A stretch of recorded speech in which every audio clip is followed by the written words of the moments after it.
እንዴት ዋላችሁ? ሰላም ዋላችሁ? እንግዲህ እስቲ ዛሬ ደግሞ ብዙ የሊደርሺፕ ስታይሎችን እያየን ነው። ወደፊትም የሚቀሩ ይኖራሉ። እነሱንም በስፋት እናያቸዋለን።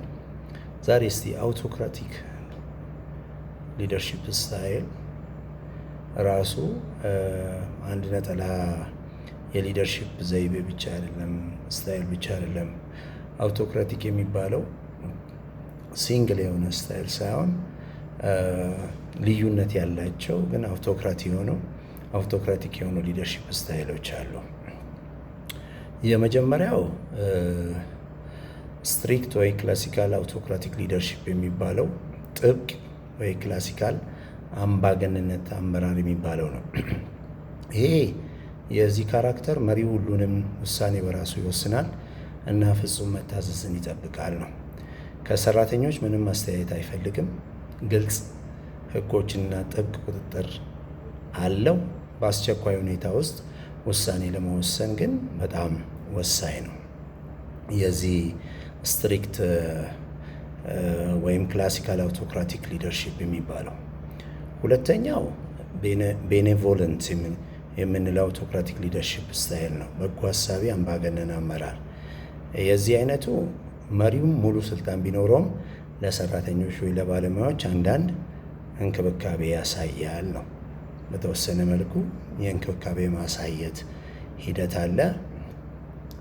ውሳኔዎች በመሪው ነው የሚወሰኑት። ቶታሊ ሽልማት የማበረታታት ስራም ያረጋል ነው።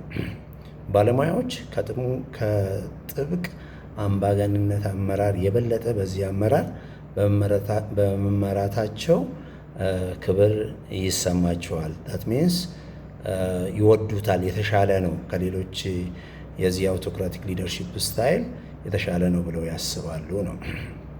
ሌላው ሶስተኛ ኮንሰልታቲቭ የሚባለው አውቶክራቲክ ሊደርሺፕ ስታይል ነው። አማካሪ አምባገነን አመራር የሚባለው ነው። መሪው አስተያየት ይጠይቃል፣ ነገር ግን መጨረሻ ውሳኔ ራሱ ይወስናል ነው። የተገደበ የተሳትፎ እድል አለው። መሪ አስተያየቶችን ሊቀበል ይችላል። ሰራተኞች በተወሰነ ደረጃ ተሳታፊ እንደሆኑ ይሰማቸዋል፣ ነገር ግን የመወሰን ስልጣን የላቸውም። በመሪው እጅ ነው የመወሰን ስልጣን ማለት ነው።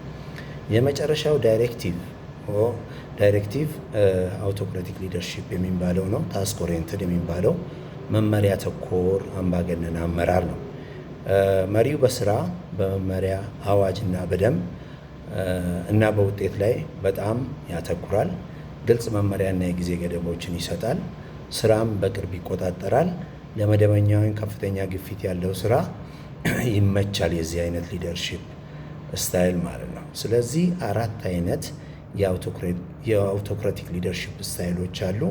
የመጀመሪያው እንዳልኳችሁ ስትሪክት ነው። ሁለተኛው ቤኔቮለንት የሚባለው፣ ሶስተኛው ኮንሰልታቲቭ የሚባለው፣ አራተኛው ደግሞ ዳይሬክቲቭ የሚባለው ሊደርሺፕ ስታይል ነው። ስለዚህ አራት ናቸው ማለት ነው። ቴንኪው። ለዛሬው ይሄ ነው የያዝኩት። ነገ ሊደርሺፕ ስታይሎችን እንቀጥላለን። ቴንኪው ሶ ማች። መልካም ቀን ይሆንላቸው።